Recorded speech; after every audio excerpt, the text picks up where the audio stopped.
લોકસભા સામાન્ય ચૂંટણી 2024માં છોટાઉદેપુરના લીંબાણી ગામના ગુલાબભાઈ રાઠવા હોમગાર્ડ તરીકે ચૂંટણી ફરજ પર હતા, જે દરમિયાન તેમનું માર્ગ અકસ્માતમાં મૃત્યુ થયું હતું।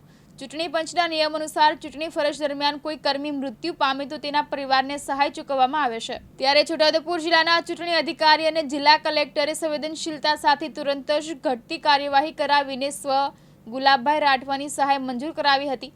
જિલ્લા કલેક્ટર અનિલ ધામેલિયા અને જિલ્લા પોલીસ અધિક્ષકે ગુલાબભાઈ રાઠવાના ઘરની મુલાકાત લઈ તેમના પરિવારને આશ્વાસન આપ્યું હતું, તેમજ ગુલાબભાઈ રાઠવાને શ્રદ્ધાસુમન પાઠવ્યા હતા। અને આ તકે જિલ્લા કલેક્ટર અને જિલ્લા પોલીસ અધિકારીએ ગુલાબભાઈ રાઠવાના પત્ની મંજુલાબેનને ₹15 લાખનું ચેક અર્પણ કર્યો હતો।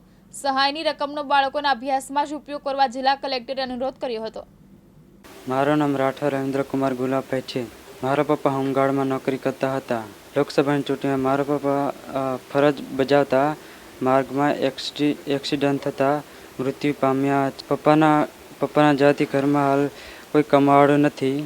આવી પરિસ્થિતિમાં સરકારે અમારી મદદ કરી છે। કલેક્ટર સાહેબે પણ અમને સહાય આપી છે, જેનાથી અમારા ઘરનું ગુજરાન ચાલશે। હું તથા મારી ભાઈ બહેન અભ્યાસ પૂર્ણ કરી શકીશું। અમને સહાય આપવા બદલ સરકારનો ખૂબ ખૂબ આભાર। અલ્તાફ મકરાણી, દિવ્યાંગ ન્યૂઝ 22, જેતપુર, છોટાઉદેપુર।